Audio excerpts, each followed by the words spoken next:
Somos WBCQ, brindándoles la radio de World's Last Chance, a ustedes desde Monticello, Maine, Estados Unidos.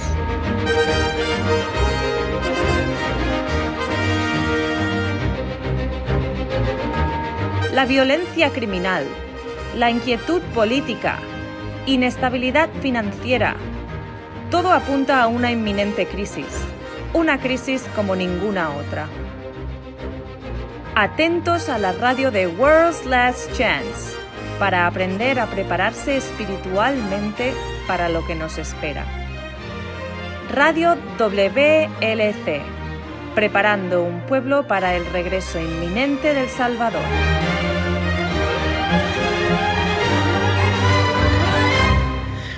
Hola, bienvenidos a otro programa de Radio WLC. Yo soy su anfitrión, Luis Velasco, y me acompaña Pedro Merino. Hola, soy Pedro Merino, bienvenidos a Radio WLC. Si has sintonizado antes, saben que siempre nos gusta decirles a nuestros oyentes el uso del nombre divino. Nosotros creemos que es un privilegio saber y usar el nombre personal del Creador. Muchos reconocen el nombre de Jehová o Yahweh, pero queremos explicar que basado en nuestra investigación, el nombre del Padre es un poco diferente. Es Yahuwah, o como en Isaías 26:4 también puede ser Yah. El nombre del Hijo no es Yeshua, aunque se asemeja a Jesús. En realidad es similar al nombre de su padre, es Yahushua. También nos será decir El o Eloá. Esos son títulos hebreos usados para Yahuwah. ¿Alguna vez has intentado hacer uno de estos desafíos bíblicos? ¿Cómo leer la Biblia entera mediante un año? O algo así. Sí, lo he hecho unas veces. Por lo general me gusta leerla en secciones de cada tema, pero es una gran manera de obtener mayor amplitud de las escrituras. Lo es. Ahora mi hijo ha llegado a una edad donde él quiere intentarlo. No creo que él logre conseguirlo en un año, pero sigue cavando en ella.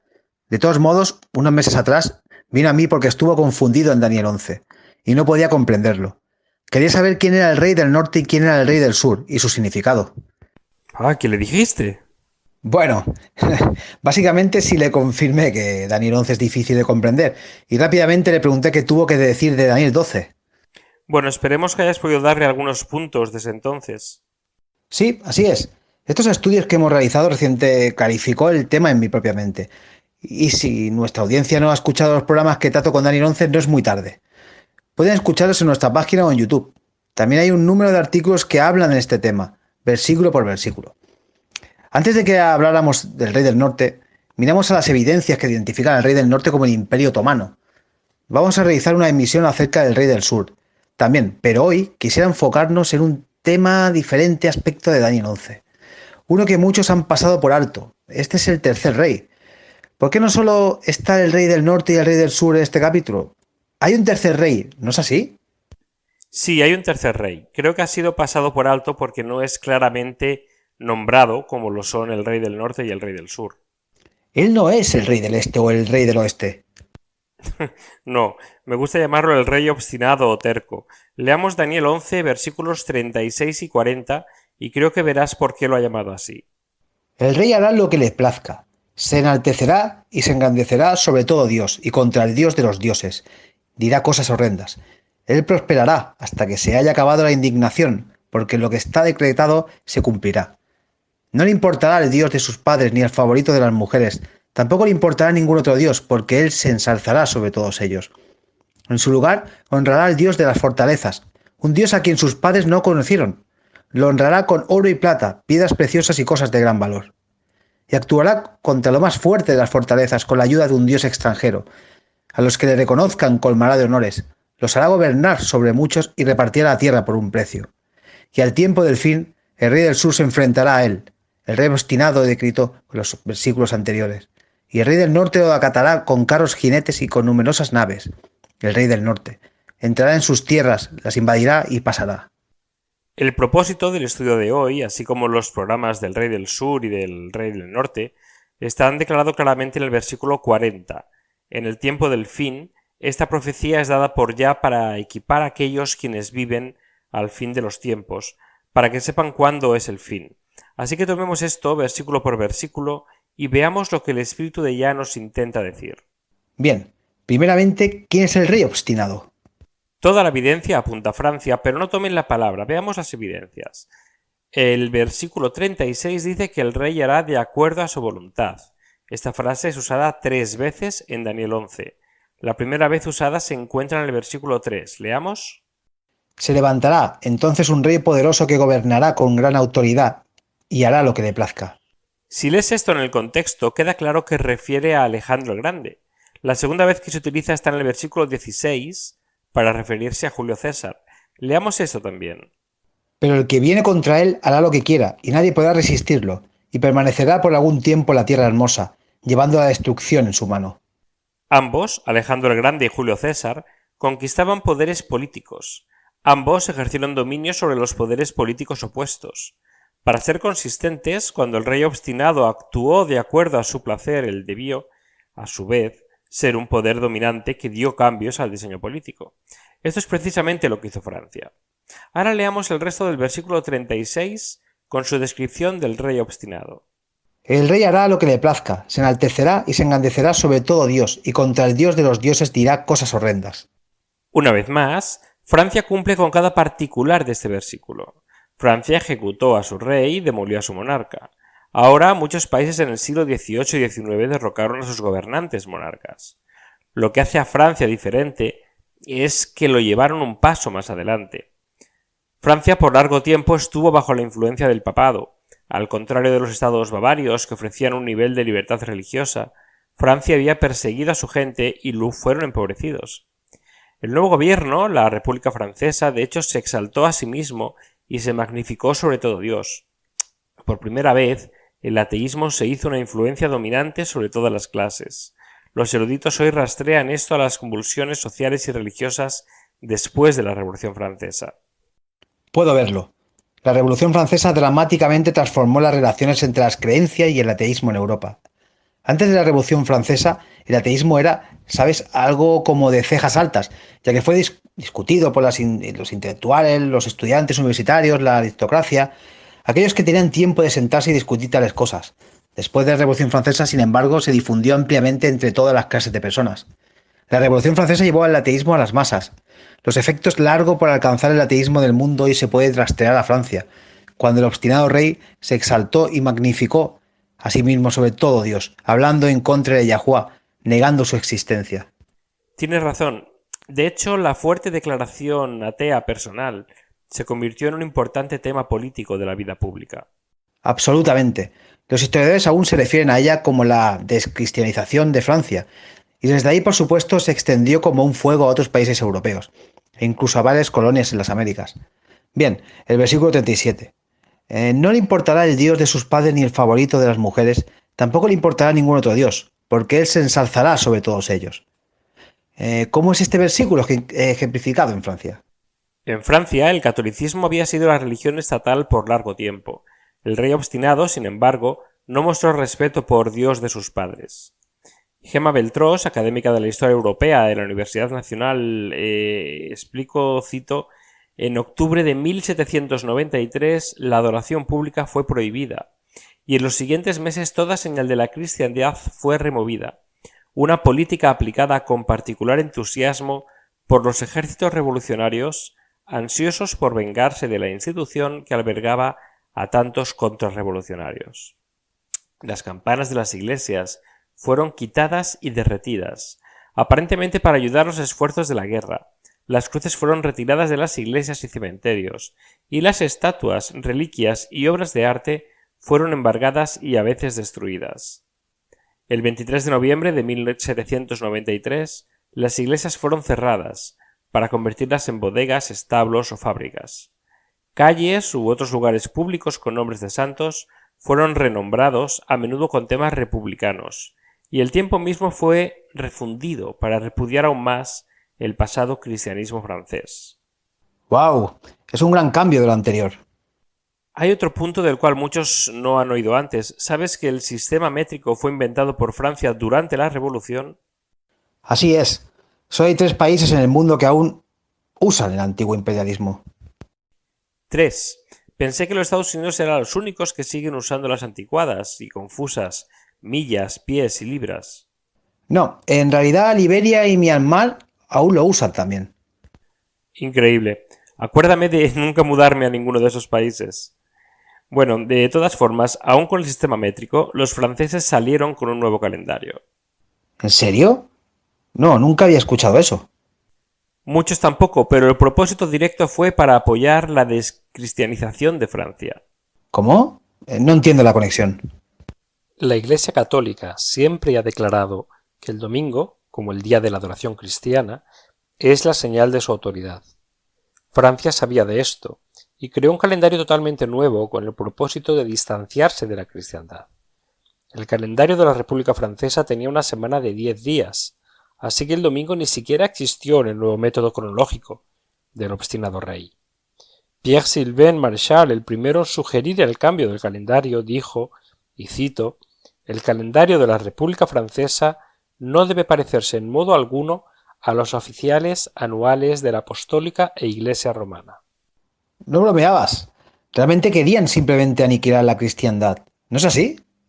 Al sacar el domingo de la semana, destruyeron el día común de la cristiandad y la señal de autoridad de la Iglesia Católica de un solo golpe. Así fue como Francia, como el rey obstinado, no resguardó el Dios de sus padres. ¿Y que de la frase el no resguardo el deseo de las mujeres? Algunos eruditos bíblicos sugieren que esta frase se refiere a los párrocos celibatos. Bueno, no estoy de acuerdo. Solo hay que ver las noticias tituladas de los años recientes. Es obvio que los párrocos católicos no tienen el monopolio de la pureza sexual, simplemente porque han tomado los votos del celibato. La Iglesia Católica no tiene referencia con no los deseos de las mujeres. Estoy de acuerdo contigo. Una pista de cómo interpretar esta frase se encuentra en Romanos 1, versículo 27. ¿Leamos? De la misma manera, también los hombres, abandonando el uso natural de la mujer, se encendieron en su lujuria unos con otros, cometiendo hechos vergonzosos, hombres con hombres, y recibiendo en sí mismos el castigo correspondiente a su extravío. Aquí, una vez más, Francia cumple con esta característica identificante. Les puede sorprender aprender que antes de la Revolución, la sodomía era un crimen. Sí, considerando las cortes francesas, no me sorprende. Bueno, es verdad, la pena era quemado en la hoguera. Sin embargo, en 1791, la Asamblea Nacional Constituyente revisó la ley criminal de los franceses. En ese tiempo abolieron la ley en contra de la sodomía, así como la supresión de una serie de otros delitos relacionados con la religión, incluyendo el crimen de la blasfemia. Ahora lo que es interesante es que, según Napoleón, conquistó varias partes de Europa, él impuso su código penal donde quiera que fuese su conquista. Entonces, él también descriminalizó la sodomía a lo largo de Europa. Sí, Francia llegó a ser conocido por su libertinaje y por primera vez en una nación cristiana la homosexualidad fue legalizada. Francia, el rey obstinado y caprichoso verdaderamente no resguardó el deseo de las mujeres.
¿Hay alguien en tu vida por quien estés preocupado?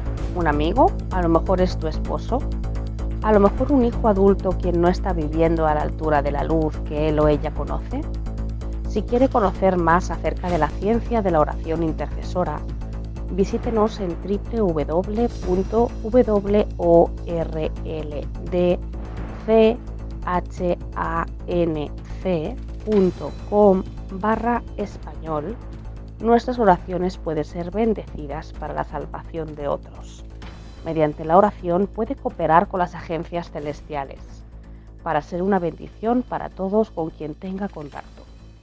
Busque el artículo Orando por otros. Léalo hoy. Yahweh está esperando y deseando contestar sus oraciones. Para oír y compartir estos programas en línea, busque a WLC Radio Spanish en YouTube. Bien, Daniel 11, versículo 38. En su lugar honrará al Dios de las fortalezas, un Dios a quien sus padres no conocieron. Lo honrará con oro y plata, piedras preciosas y cosas de gran valor. ¿Cómo se aplica esto a Francia? El nombre de Napoleón se ha convertido sinónimo con el de Alejandro el Grande, Hitler y otros conquistadores poderes hambrientos. De hecho, su nombre ha sido usado para designar los conflictos militares franceses en los que se vio envuelto. Oh, sí, las guerras napoleónicas de 1799 a 1815. Un espectador le comentó a Napoleón una vez: ganaremos porque Dios está a nuestro lado. ¡Qué presunción! La respuesta de Napoleón fue peor. Él famosamente declaró: Dios está en el lado de los grandes batallones. Ahí tienes. Francia honoró a dioses de la fortaleza. Francia también infamemente honró a un dios que sus padres no conocieron. Historiadores han comprobado que los santos de la Iglesia romana católica solo son dioses griegos y romanos, renombrados con nombres cristianos. Los títulos usados por los paganos también fueron transferidos a la cristiandad. Leí acerca de eso. El título de la Reina de los Cielos, ahora aplicado a María, actualmente fue usado por la sociedad de Nimrod, Semiramis y también por otras deidades paganas. Cuando Francia rechazó el catolicismo romano, no solo rechazó a Yahweh, sino que a los santos católicos que habían sido venerados por generaciones. En su lugar, Francia exaltó a una deidad. A una actriz le fue llevada en procesión a la Catedral de Notre Dame, donde fue coronada la diosa del razonamiento. ¿Sabías que la Catedral de Notre Dame fue renombrada el templo a la diosa del razonamiento? Tal fragante blasfemia. En cada particular uno puede ver cómo Francia cumplió la descripción del rey obstinado. ¿Y que de honoraron un dios que sus padres no conocieron con oro y plata y cosas valiosas? Bueno, Napoleón, como todo poder conquistador desde antes y entonces, enriqueció a Francia al costo de las naciones que venció. El Museo del Louvre en París es reconocido alrededor del mundo por su colección de las artes y artefactos culturales. Después de la Revolución Francesa, el gobierno nacionalizó el Louvre, un antiguo palacio, en cual se colectaron monumentos científicos y de las artes. 2 años después, el gobierno inauguró el Museo Central de las Artes. Pero fue bajo Napoleón que el Louvre llegó a su propia colección de oro, plata, piedras preciosas y cosas valiosas en general. De hecho, quisiera leer esta cita tomada de Una corta historia del Louvre por Courtney Trop. Dice así: en 1798-1815, el futuro emperador Napoleón I enriquece las colecciones en el Louvre a través del botín adquirido durante sus conquistas en el extranjero, y particularmente de Italia. El museo es renombrado el Museo de Napoleón en 1803, y un corpiño del emperador fue colocado sobre la entrada. En 1806, los arquitectos del emperador Percier y Fontaine edificaron una pequeña arca del triunfo en el pabellón central de las Tullerías de las celebraciones de las conquistas militares de Francia. El arca originalmente incluye 4 caballos antiguos de bronce que se tomaron de la Basílica de San Marcos en Italia. Estas son restauradas a Italia en 1815, cuando cae el primer imperio. Durante este periodo, el Louvre también se amplió significativamente para incluir muchas de las alas que todavía están presentes hoy en día. La Guerra Escara y la Revolución Francesa prácticamente llevó a Francia a la bancarrota. Puede haber sido para elevar la moral pública cuando la Asamblea Nacional decidió que el Louvre sería usado para exhibir las riquezas artesanales y obras maestras de Francia. Lo que es significativo de esto es que uno de los principales factores contribuyentes de la Revolución Francesa fue el resentimiento de la Iglesia Católica Romana y su fortuna, cual, de acuerdo a Gemma Betros, formó un recuerdo visible del dominio de la Iglesia sobre la sociedad francesa. Entonces, al crear un museo, el régimen ateo, en su sentido real, exaltó su superioridad del antiguo régimen y, por supuesto, la antigua religión. Exacto. La oposición a la cristiandad en general y al catolicismo en particular era fundamental para la Revolución Francesa. Esta filosofía anti-iglesia se desarrolló en una póliza gubernamental oficial.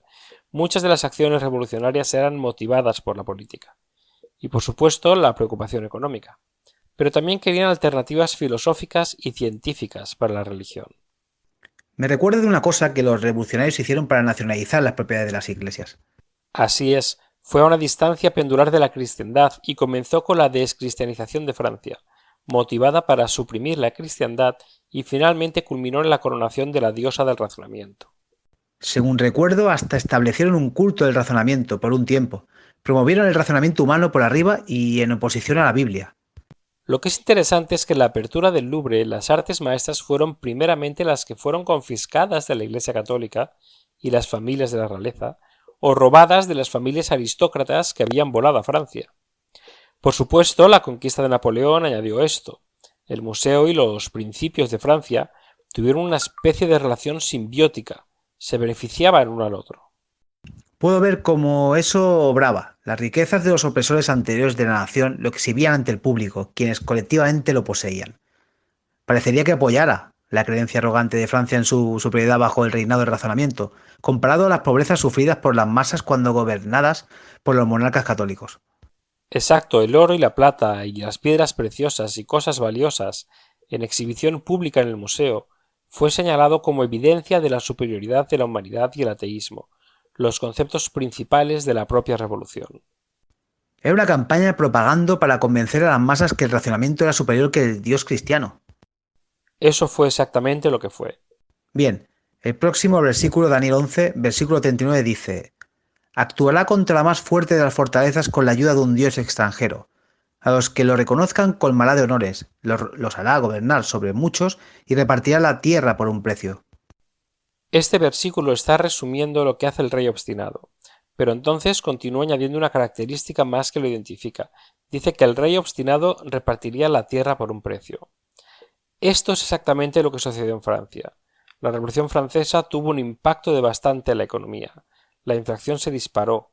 Los cubiertos se fundieron en monedas fabricadas. Intentaron un número de diferentes medidas para estabilizar la economía. Este versículo predice en particular la venta de tierras confiscadas. ¿Fue esto un plan? En absoluto. La Asamblea Francesa desarrolló políticas económicas para fomentar empresas capitalistas. Emitió bonos del gobierno y financió esta medida mediante la venta de propiedades que habían sido confiscadas de la Iglesia y la nobleza que habían abandonado Francia. Muchas de las tierras se vendieron a los compradores de clase media. Muy pocos campesinos podían adquirir algo de tierras. Las profecías de Daniel predijeron que el rey obstinado dividiría las tierras por un precio, y aquí una vez más Francia es identificado ser el rey obstinado. Del capítulo 11, versículo 40: y al tiempo del fin, el rey del sur, el rey obstinado, se enfrentará con él, y el rey del norte lo atacará con carros, jinetes y con numerosas naves. El rey del norte entrará en sus tierras, las invadirá y pasará. Hemos discutido este programa donde identificamos al rey del norte como el Imperio Otomano, pero para aquellos que se perdieron el programa vale la pena resumir, porque este es el último versículo que muestra las acciones del rey obstinado. Aquí vemos al rey del norte, el Imperio Otomano, uniendo fortalezas con el rey del sur para batallar con el rey obstinado. Entonces, ¿quién es el rey del sur? Egipto. No tenemos tiempo de profundizar en todas las evidencias ahora, pero lo haremos en futuros programas. Egipto presionó a Francia cuando su partido gobernante interrumpió el comercio entre Egipto y Francia. Los historiadores dicen que esta interrupción del comercio fue el factor motivador detrás de la invasión egipcia en 1798 por los franceses. 1798, justo en el tiempo que la profecía dijo que comenzaría el tiempo del fin. En ese año exactamente, Napoleón invadió Egipto para restaurar el comercio y probablemente para establecer una colonia. Egipto en ese tiempo era parte del Imperio Otomano, aunque bajo el gobierno directo de los mamelucos. Pero Francia por largo tiempo era aliado con el Imperio Otomano. Francia presumió desastrosamente que a los otomanos no les molestaría sus amistades, los franceses acampando en Egipto. Creo que la historia lleva a cabo hasta qué punto le incomodaba esta amistad al Imperio Otomano. Oh, sí. El rey del norte, el Imperio Otomano, atacó a Francia como un torbellino, tal como Daniel lo predijo hace más de 2000 años antes. Lo que es realmente lamentable es el resultado de todo esto. En una complicada cadena de eventos, la respuesta del rey del norte en parte fue responsable por el genocidio armenio más de 100 años después. Casi nadie hoy se acuerda de esta atrocidad, pero varias fuentes declaran que 275.000 a 750.000 cristianos asirios perdieron sus vidas debido a la limpieza étnica por el Imperio Otomano. Sí, recuerdo bien. Este no fue el único genocidio perpetrado por el rey del norte. Tienes razón. La invasión de Egipto por los franceses pudo ser establecida como el punto de tensiones que culminó no solo en el genocidio armenio, sino también en el genocidio griego. Hasta 3 millones de cristianos perdieron sus vidas en estos dos horrendos crímenes en contra de la humanidad. Increíble. Todo en acuerdo con la segura palabra de la profecía que apunta con precisión a Francia como el rey obstinado, a Egipto como el rey del sur y al Imperio Otomano como el rey del norte. Bueno, manténgase atentos, amigos. Ya volvemos con nuestro correo diario.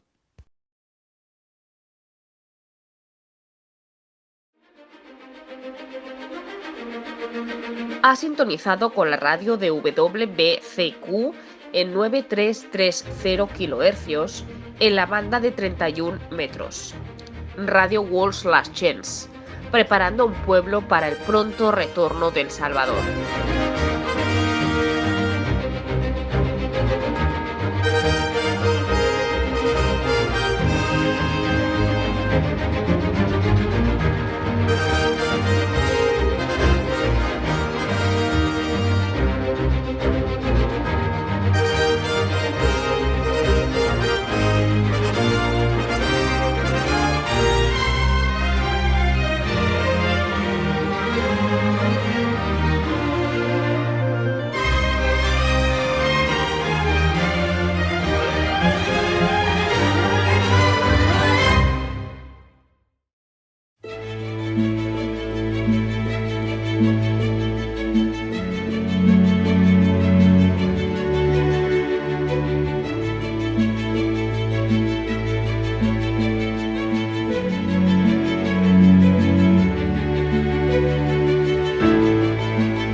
La marca de la bestia es uno de los símbolos de las escrituras más intrigantes y aún uno de los menos entendidos. Se ha especulado mucho sobre qué precisamente es la marca. Algunos han sugerido que es un microchip, otros un número de identidad. Es muy importante entender qué es lo que constituye la marca de la bestia y cómo obtenerla, porque todo quien la tenga recibirá la sentencia divina de la muerte eterna. Busquen la marca de la bestia, qué es y cómo evitarlo.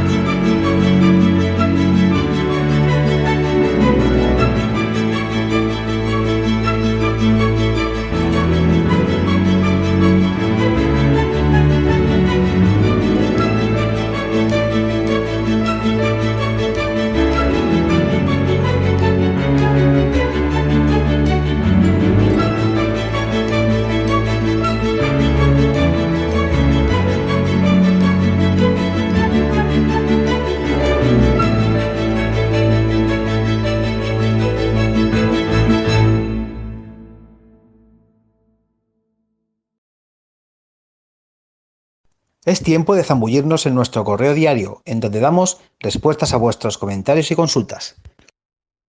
¿Qué tenemos para hoy? Veamos, Martina Costa de Lusaka, Zambia, escribe: alabamos a Yahuwah y a Yahushua, su hijo, por las buenas obras que hacen ustedes.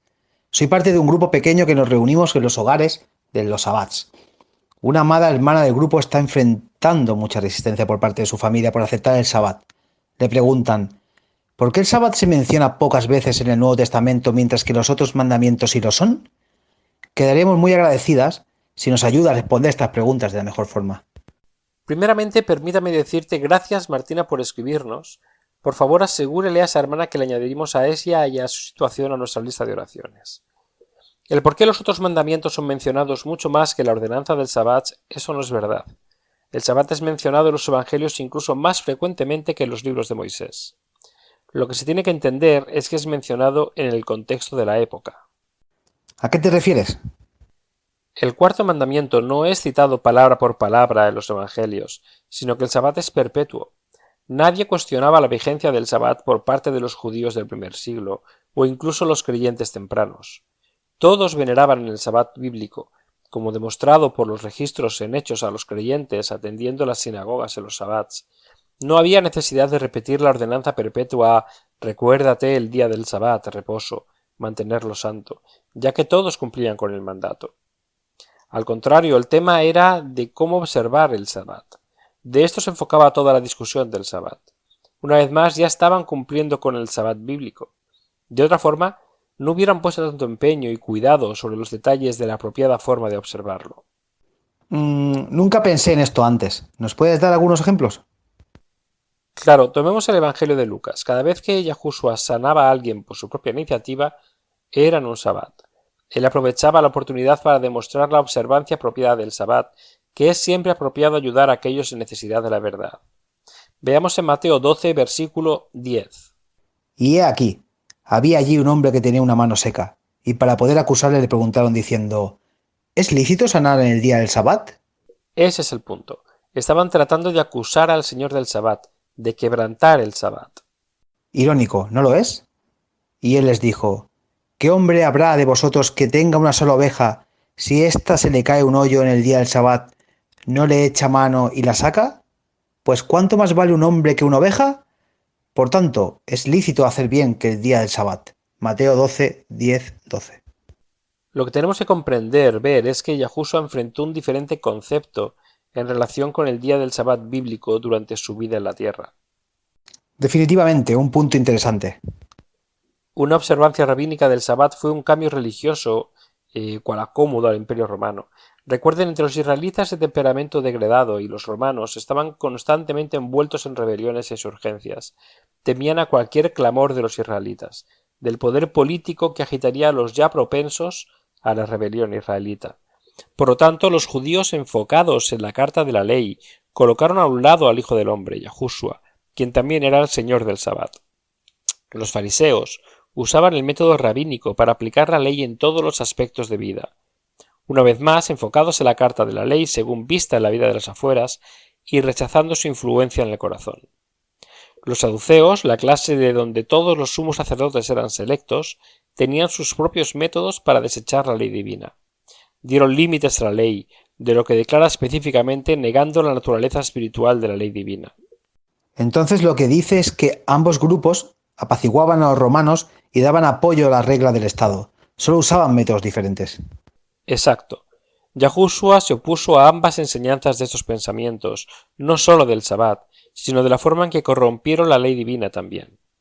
Él se presentó a sí mismo como el Mesías y rechazó con placer a Roma.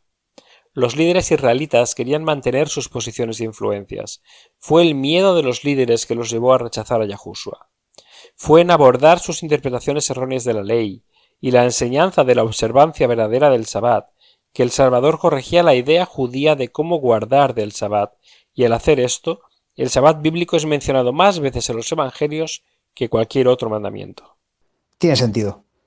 Muy bien, nuestra próxima pregunta es de Elizabeth Juárez de Lati, Finlandia.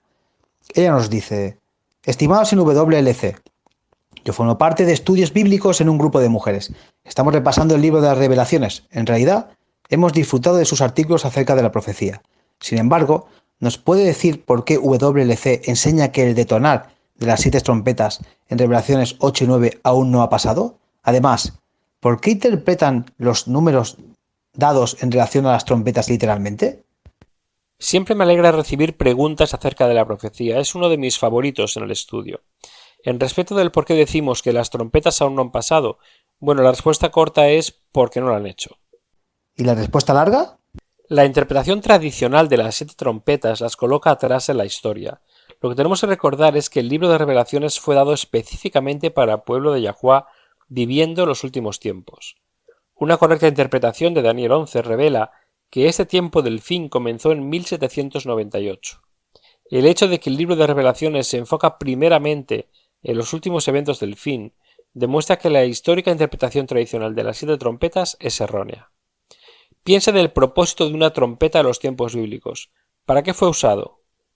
Bueno, para anunciar algo. ¿Para dar alarma o advertencia? ¿Para anunciar la llegada de un rey? Sí, y las trompetas de Revelaciones hacen todo esto. Estas anuncian que el fin del mundo está cerca. Estas advierten que el tiempo condicional pronto se cerrará y declaran la venida del Rey de la Paz. Entonces, todo el propósito de las trompetas no puede ser cumplidas mediante la histórica interpretación tradicional.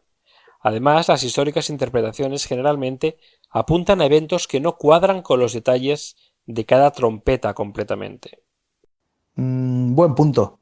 Esto por sí solo nos dice que tenemos que buscar por una realización más completa. Así es, nada de malo en echar un vistazo a las aplicaciones históricas de la profecía. Mucho se puede aprender de estas aplicaciones.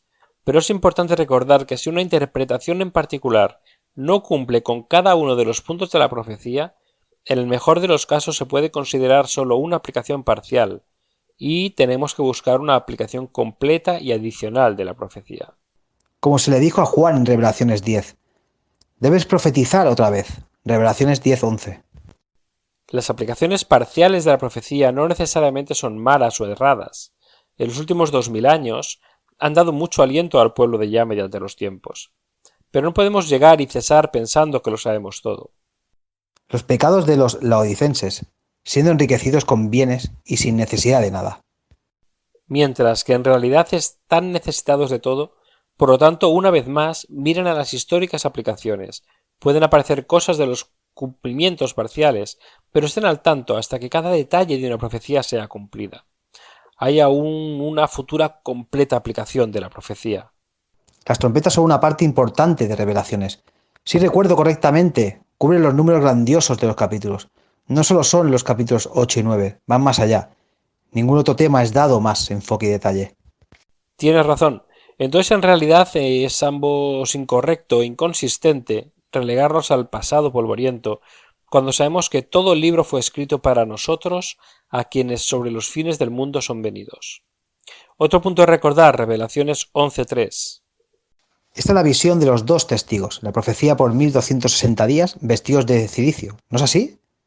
Sí, y toda esta acción de los dos testigos de la profecía ante el Dios de la tierra, que se dan como un interludio entre la sexta y la séptima trompeta.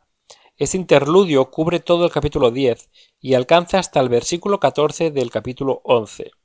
Aquí Yahushua explica los detalles de los eventos mayores que tomarán lugar durante el periodo de las trompetas. Este interludio es único, provee detalles proféticos no registrados en otra parte de las Escrituras.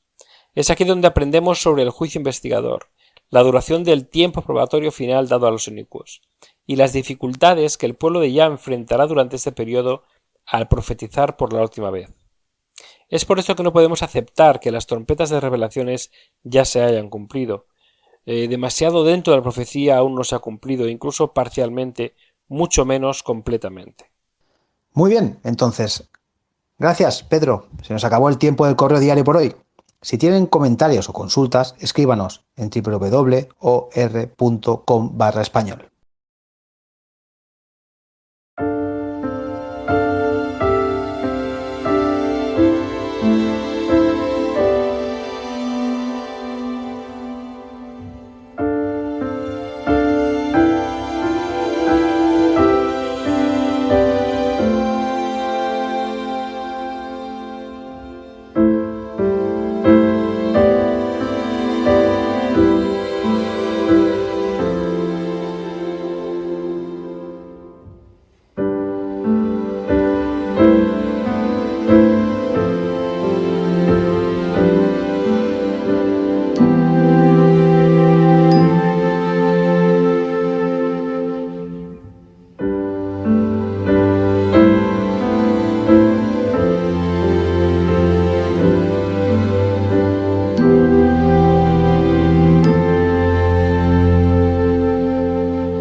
Hola, con ustedes Laura Martínez con la promesa diaria de la palabra de Yahuwah. Roger Morneau trabajó en promociones, no era un ministro, pero era un orador guerrero. Cuando Roger oraba, las cosas sucedían. Según la voz se espacia, más y más las personas le escribían a Roger pidiéndole que rezara por ellos, que orara por su situación o sus problemas. Roger misericordiosamente siempre los añadió a la lista. El orar funciona y las personas naturalmente quieren ser añadidas a la lista de peticiones de aquellos cuyas oraciones reciben respuestas obvias. Si se sienten necesidad de oraciones, tengo buenas noticias hoy para ustedes. No está solo. Yahushua está rezando por usted. San Juan 17:20, el Salvador es registrado diciendo: mas no ruego solo por estos, sino también por los que han de creer en mí por la palabra de ellos. Yahushua está rezando por ti, nunca estarás solo. Robert Mary McShane solo tenía 29 años cuando falleció en Dundee, Escocia, en 1843. Pero su corto tiempo en la tierra llegó a saber y a entender a su Padre Celestial en una forma que pocos lo hacen. En un diario escribió el 3 de febrero: me levanté temprano para buscar a Dios y le encontré, a quien mi corazón ama. Quien no se levantaría temprano al encuentro de tal compañía. McShane entendió la importancia de la oración y su fe alcanzó la promesa de Yahuwah también reza por nosotros. Él escribió una vez, cito: si puedo oír a Cristo rezando por mí en el cuarto de al lado, no temería ni a 1.000.000 de enemigos. Entonces añadió: y aún la distancia no hace diferencia. Él está orando por mí. La oración intercesora, el orar por otros, es algo poderoso que siempre obtiene resultados. Cuando Israel rechazó a Yahuwah y demandó un rey para poder ser como otras naciones, Yah le dijo a Samuel que les concediese su petición. El anciano profeta así lo hizo, pero les dijo: Eloá lo prohíba, que yo peque contra Yahushua, si cesara de orar por ti. Como nuestro ejemplo, el Salvador ora por nosotros. Isaías 49:16 dice: en las palmas de mis manos te he grabado. Tu nombre ha sido escrito en sangre en las manos del Salvador en el Calvario. Hoy, en constantemente está presentando tu nombre ante el Padre, y su oración por ti es oída. ¿Puedes imaginarte si hay algo que el Padre no le daría al Hijo? Yo no puedo. El Salvador está orando por ti. No tienes nada que temer. Se nos han dado grandes y preciosas promesas. Vaya y comience a clamarlas. Este ha sido otro fascinante estudio de la profecía. Me gusta cómo las profecías nos dan un punto de vista divino. Nos da una mirada detrás del velo, por decir. No existe la más mínima duda de que Francia cumple con cada particular dadas en Daniel 11 para identificar al rey obstinado. Y tiene razón, fue dado específicamente para permitirnos ver detrás del velo. Yahuwah no hace nada sin una razón. Ciertamente, no dar una profecía. Y la razón para que esta profecía es extremadamente importante. Cuando comprendes cada particular de la profecía, realizas cuán cerca estamos al fin. El tiempo de prueba cerrará muy pronto y cuando lo haga todo se acabó. Claro que el tiempo en sí seguirá por poco más. Las 7 últimas plagas sucederán, pero para los justos, para aquellos quienes deseen tener sus corazones bien con Yahuwah, vivir durante la segunda venida para ver la gloria de Yahushua, lo que es importante saber es que cuando cierre el tiempo de prueba, porque no hay vuelta atrás, ningún cambio de lealtad, ningún cambio de aliados, una vez se cierre esta oportunidad. Uno de mis versículos favoritos en la Biblia es Jeremías 31:3. Dame un segundo para buscarlo. Creo que se aplica a esta discusión. Aquí está. Yahuwah desde lejos se ha aparecido, diciendo: con amor eterno te he amado, por eso te he traído con misericordia. Ese es todo el propósito de esta profecía, ¿no es así? El Padre nos ama con un amor eterno. Es su amor bondadoso que anhela advertirnos del cierre del tiempo de prueba, para que nos preparemos. El peligro de los creyentes hoy es incredulidad. Tenemos la historia vieja del muchacho del pueblo, aburrido, vigilando las ovejas. Para entretenerse, el aliento gritó «¡Lobos, lobos!» y después se gozaba riéndose como tonto cuando venían corriendo los hombres del pueblo. Pero entonces, cuando en realidad vino el lobo y él gritó «¡Lobos, lobos, lobos!», nadie le creyó, porque hubo muchas falsas alarmas antes. Este es el peligro que enfrentan los cristianos hoy. Nos han criado creyendo en el pronto regreso del Salvador, y ahora cuando en realidad está cerca, las personas están perdiendo la fe. Es trágico. Por esto en sí es una señal del fin. Escuchen lo que dice Pedro en 2 Pedro capítulo 3, versículos 3 y 4. Él habla de este tema. Él dice: ante todo, sabed esto, que en los últimos días vendrán burladores, con sus sarcasmos, siguiendo sus propias pasiones y diciendo: ¿dónde está la promesa de su venida? Porque desde que los padres durmieron, todo continúa tal y como estaba desde el principio de la creación. Entonces, este escepticismo es en sí un señal del fin. No tenemos tiempo que perder, amigos, no tenemos tiempo de jugar con el pecado, complaciendo los vicios personales. En su misericordia, Yahuwah nos ha dado advertencias para que sepamos qué tal cerca estamos, y necesitamos prestar atención. Hemos estado en los últimos tiempos desde 1798 y en el tiempo de la angustia desde 1922. Solo el número de las guerras, hambrunas y desastres naturales desde entonces nos debe dar a ver esto. Y están aumentando, cada vez peor. Me estaba contactando con uno de nuestros miembros en Estados Unidos. Él me decía que las temperaturas en el contiguo Estados Unidos estaban mucho más bajos que en Barrow, Alaska, un pueblo que está actualmente al norte del Círculo Ártico. Sí, he escuchado de eso. Creo que lo llaman patrones climáticos volteados al revés. Y lo que tenemos que recordar es que no desarrollas un carácter en una crisis. En una crisis simplemente cae atrás por defecto, sea lo que sea. Si tu defecto es hacer tratos, entonces cuando la marca de la bestia sea forjada, intentarás hacer tratos.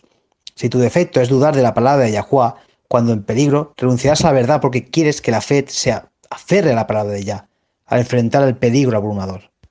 Y de la misma manera, si tu defecto es obedecer a Yahuwah sin importar el costo, entonces cuando la adoración falsa sea forjada en pena de muerte, harás como Pablo dijo, porque yo sé en quién he creído y estoy convencido de que es poderoso para guardar mi depósito hasta aquel día. 2 Timoteo 1:12. Y continuarás creyendo en Yahuwah, confiando que la vida sacrificada por él será restaurada. Si tu defecto es confiar en él en todas las cosas, entonces nada que experimentes, nada que veas, moverá tu fe de las promesas de Yahuwah. Pero el tiempo de desarrollar esa fe es ahora. Nuestro tiempo de desarrollar esos hábitos de obediencia es ahora. Me gusta cómo lo expresaste, carácter. Nuestros pensamientos y sentimientos no son desarrollados en una crisis. Es verdad. En una crisis, el carácter verdadero de una persona es revelado. Por lo tanto, si quieren estar firmes en los días por venir, tienes que familiarizarte personalmente con Yahuwah ahora mismo. Si no quieres ser engañado cuando Satanás envía a sus demonios a invadir la tierra como alienígenos, si no quiere ser bureado cuando Satanás mismo personificará a Yahushua, ahora es el tiempo de conocerle, para conocerle la verdad también, que podrá detectar al engañador disfrazado. Quiero compartir unos versículos de Lucas 21. Esta conversación ocurrió poco antes de la muerte del Salvador. Se acordarán cuando se le preguntó cuáles son las señales del fin del mundo. Y respondiéndoles, esto fue lo que Yahushua les describió. Él dijo, porque estos son días de venganza, para que se cumplan todas las cosas que están escritas.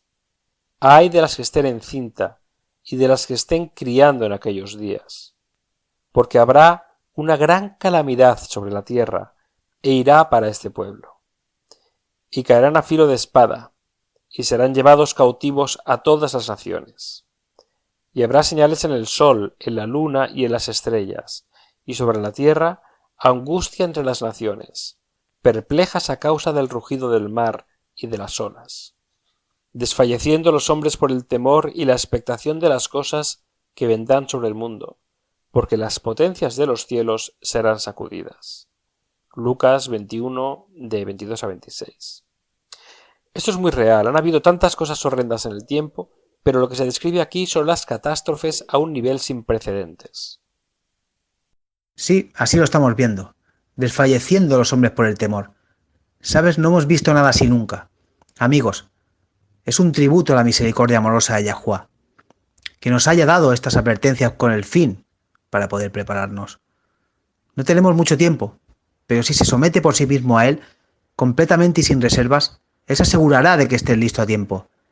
Quisiera cerrar con unos versículos de Salmo 91. Estas son promesas. Yahuwah ha registrado para nosotros y puede ser sus experiencias también. El que habita el abrigo del Altísimo morará a la sombra del Omnipotente.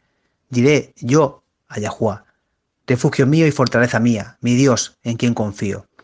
Porque Él te libra del lazo del cazador y de la pestilencia mortal. Con sus plumas te cubre y bajo sus alas haya refugio, escudo y baluarte a su fidelidad. No temerás el terror de la noche, ni la flecha que vuela de día, ni la pestilencia que anda en tinieblas, ni la destrucción que hace estragos a mediodía. Aunque caigan 1000 a tu lado y 10.000 a tu diestra, A ti no te acercará, con tus ojos mirarás y verás la paga de los impios. Salmo 91, 1:8. No espere, haga su rendición, hoy para que en los días venideros usted también pueda habitar bajo sus alas. Acompáñanos una vez más mañana. Hasta entonces, recuerden, Yahuwá les ama y en él está segura su confianza.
Este programa, como los episodios pasados de Radio WLC, están disponibles para descargarlos en nuestra página web. Son estupendos para compartir con amistades y estudios bíblicos. También es un maravilloso apoyo para aquellos que dan su adoración a Yahuwá solos o en casa. Si desea escuchar los programas de Radio WLC, visite nuestra página web en worldslastchance.com/español. Haga clic en el icono Radio WLC, parte superior a la izquierda de la página principal. Esto le permitirá hacer descargas de los episodios en su idioma preferido. También están los artículos y los vídeos disponibles en una variedad de idiomas. Acompáñenos otra vez mañana para otro mensaje lleno de verdades en WBCQ, en 9330 kHz, en la banda de 31 metros. La radio de WLC prepara un pueblo para el pronto retorno del Salvador.